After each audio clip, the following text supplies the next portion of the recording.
புதிகை மலை காட்டுக்குள், பொருணை நதி வீட்டுக்குள், எதுகைகளின் கூட்டுக்குள் இவை திறந்து எழுந்தவளே, நதி வைகை நாட்டுக்குள், நடம்புரிந்த ஏட்டுக்குள், மதிப்புலவர் பாட்டுக்குள் மதுரையிலே வளர்ந்தவளே, பொறியாளும் நேரத்தில் புரளாத மகிழ்வெல்லாம் தன் வரியாளும் நேரத்தில் வரமாக தந்தவளே, கவியாளும் என் ஆசை கடலாக விரிந்தோடி செவியாள புவியாள சென்னாவில் வந்தவளே, தலைமகனாய் வள்ளுவனை, நிலைமகனாய் பாரதியை, கலைமகனாய் கண்ணதாசன் வாலியையும் கண்விழிக்க வைத்தவளே, உன் பிழை மகனாய் கூட என்னை பேச வைத்தால் ஆகாதா?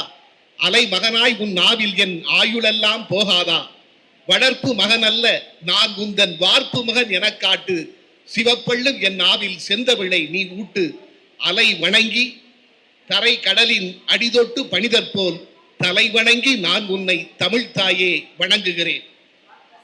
அரங்கின் தலைவனே, என்னை ஆளாக்கிய கவிஞனே, கவியரங்குகளில் கவிதைகளை நீ கைகளில் வைத்துக் கொண்டு பாடுவதில்லை.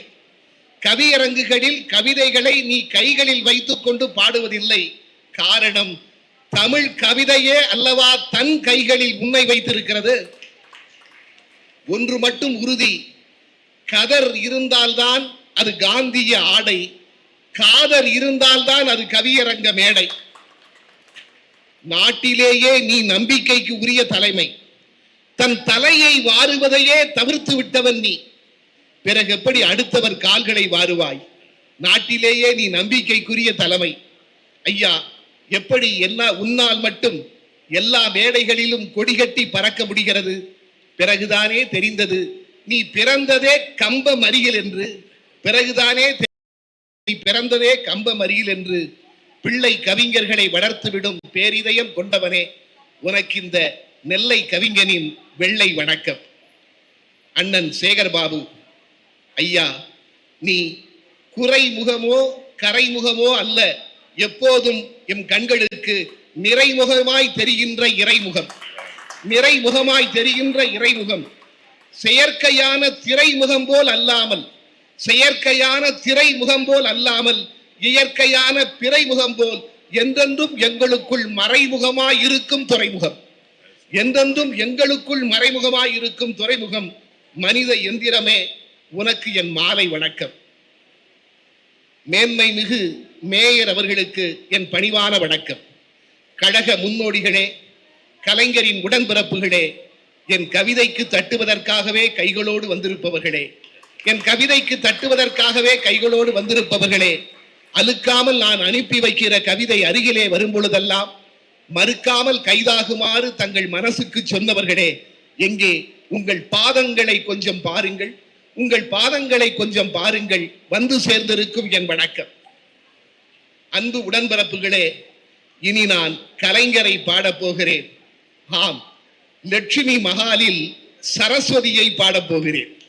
லட்சுமி மகாலில் ஒரு சரஸ்வதியை பாடப்போகிறேன். நான் பாடும்போது உங்கள் காதுகளில் தமிழ் கேட்கும். இப்போது நான் கலைஞரை பாடுவதால் தமிழே வந்து கேட்கும். நான் பாடும்போது உங்கள் காதுகளில் தமிழ் கேட்கும். இப்பொழுது நான் கலைஞரை பாடுவதால் தமிழே வந்து கேட்கும். கலைஞர் நமக்கு பூமிக்கு மேலேயே கிடைத்த புதையல். பூமிக்கு மேலேயே கிடைத்த புதையல். ஐயா, கலைஞர் ஓர் அதிசய சித்தார்த்தன். எப்படி என்கிறீர்களா?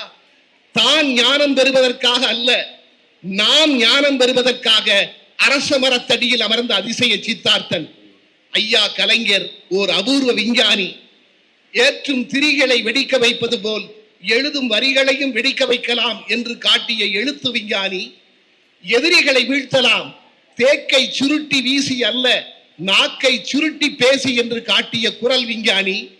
போட்டியிட்ட அத்தனை தேர்தல்களிலும் ஜெயித்து காட்டிய அரசியல் விஞ்ஞானி. கலைஞரை நான் விஞ்ஞானி என்பது எதற்காக? அவர் என்ன கண்டுபிடித்தார் நமக்காக? அட, நம்மையே நமக்கு கண்டுபிடித்து தந்தாரே, அதற்காக. இன்று என்ன நடக்கிறது? இன்று என்ன நடக்கிறது நாட்டில்? நகமை மாறுவதற்குள் முகாமை மாற்றுகிற கொடுமை. நகமை மாறுவதற்குள் முகாமை மாற்றுகிற கொடுமை. காரணம், பதவியின் மகிமை, அந்த பணக்கார தூண்டில்காரரின் திறமை, பாவம் தொகுதி மக்களின் நிலைமை.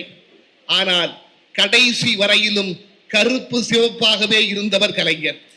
என்ன நடந்தும் அவர் எண்ணமும் மாறவில்லை, வண்ணமும் மாறவில்லை, மனத்திண்ணமும் மாறவில்லை, அவர் சின்னமும் மாறவில்லை. அதனால் தான் அவர் வரலாறு இன்னமும் மாறவில்லை. பொதுவாக களத்தில் வீழ்த்த கணக்கற்ற வலை விரிப்பார்கள். உங்களுக்கு தெரியும், கலைஞருக்குத்தான் கணக்கையே வலையாய் விரித்தார்கள். கலைஞரோ அத்தனையும் கிழித்த கதிரின் அலை, அரிக்க முடியாது அவரின் மனக்கவலை. காரணம், அவர் அண்ணாவிடம் பயின்ற திருக்குவளை.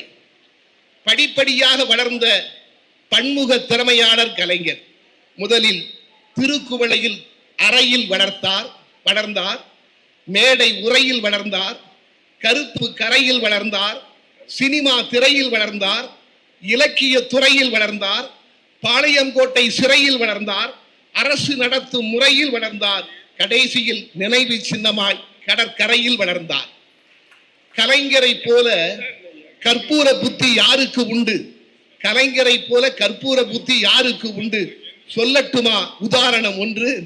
அது 1959 சட்டமன்றத்தில் ஒரு நாள் கேள்வி ஒன்றை கேட்க நினைத்து கையை உயர்த்தினார் கழக எம்எல்ஏ ஆசைத்தம்பி. சட்டமன்றத்தில் கேள்வி ஒன்றை கேட்க நினைத்து கையை உயர்த்தினார் கழக எம்எல்ஏ ஆசைத்தம்பி.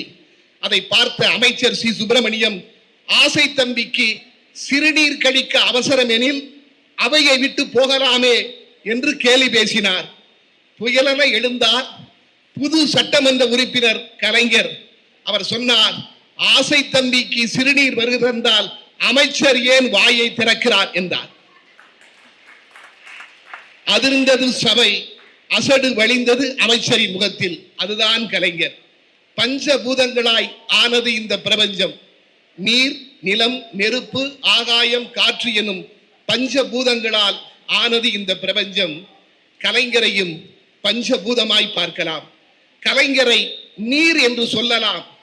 அவர் திருக்குவளையில் பிறந்ததால் அவரை நீர் என்று சொல்லலாம். அவரை நிலம் என்று சொல்லலாம்.